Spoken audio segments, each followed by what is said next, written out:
Pas encore. Pas du tout. Non, parce que je peux être heureux d'être grand-père, mais ça, c'est poser des problèmes à mes enfants qui vont devoir faire le choix entre leurs enfants et leurs études et leur travail. Donc, c'est leur vie, ils font de leur vie ce qu'ils veulent. Si un jour Dieu me gratifie de petits-enfants, ben j'irai faire la nounou, peut-être.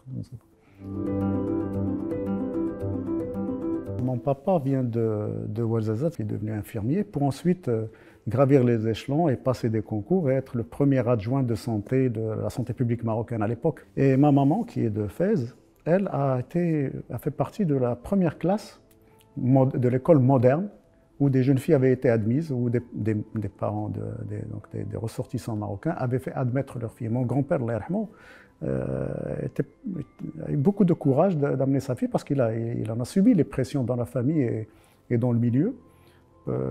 Qui fêche comment il allait amener une fille à l'école avec une robe, avec une jupe, etc., etc. Et donc je suis né dans cette ambiance d'innovation. Par chance, je suis né au quartier d'Urjana. Alors d'Urjana, c'est un quartier qui était limitrophe de l'Agdel, où il y avait l'infrastructure sportive de l'époque, c'est-à-dire l'actuel stade du FUS, qui s'appelait à l'époque stade de l'Olympique marocain, et toutes les installations d'Ahmed Choud, etc. On était tout petits spectateurs, mais ça a suscité, d'ailleurs chez moi, comme chez beaucoup de jeunes de l'époque de mon quartier, la vocation sportive. Je me rappelle du premier budget de la fédération à laquelle j'ai appartenu, qui était de 137 milliards. C'est dérisoire. Quand je parle de ma carrière ou quand j'y réfléchis, j'essaie d'oublier ou de mettre de côté toutes les difficultés et les entraves que j'ai eues. En fait, j'ai eu beaucoup de difficultés à m'imposer d'abord en tant que personne, parce qu'on n'est pas toujours le bienvenu. Quand on débarque quelque part, on dérange forcément quelqu'un qui était là avant vous. Donc, il y a eu beaucoup de résistance dans la mesure où beaucoup de gens ne voyaient pas le bout du tunnel. C'est-à-dire qu'en fait, quand je parlais de médailles, en 1978, quand je suis rentré à la fédération et que j'ai dit qu'on programmait des médailles pour 84, personne ne voulait me croire. Au contraire, on me traitait de farfelu et que voilà, maintenant on va gagner des Olympiques parce que lui est arrivé. Donc, du coup, vous recevez des coups de partout. Mais alors là, des coups, de sacrés coups. Et vous devez avoir la carcasse assez solide pour pouvoir les encaisser et continuer à avancer sans se remettre en question. Bon, une fois que vous avez vos premiers résultats, et ça a été le cas, on va dire c'est le hasard. Donc, jusqu'à présent d'ailleurs, il y a des gens qui pensent que les résultats qu'on a eus, on les a eus par hasard, comme si le hasard pouvait vous donner des résultats pendant une trentaine d'années. C'est quand même difficile à accepter. Donc on va vous dire c'est le hasard. Vous gagnez votre deuxième médaille, c'est encore le hasard. Votre troisième médaille, là on commence à vous chercher la petite bête en se disant si lui a gagné des médailles, moi aussi je peux gagner des médailles, donc on va essayer de vous éliminer. Ce que j'ai vécu, c'est des difficultés en permanence du début à la fin. La chance que j'ai eue, c'est que je suis tombé sur des personnalités qui ont dirigé la fédération, qui ont cru en moi. Voyant que j'avais beaucoup confiance en moi, ces gens-là ont cru en moi. Et donc, même quand j'avais de la difficulté au sein même de la fédération, j'avais le soutien de la présidence. Mais le meilleur soutien que j'ai eu, et j'en suis fier et heureux, c'est le soutien de Feu Hassan d'Allah.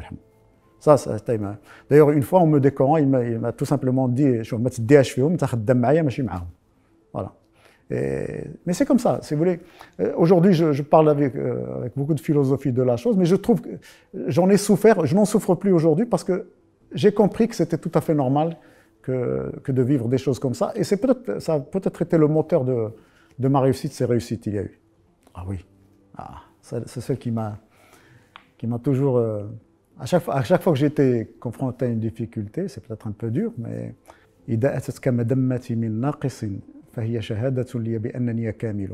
me suis toujours dit ça à chaque fois que j'étais devant une difficulté ou à chaque fois qu'on m'a porté un coup dur.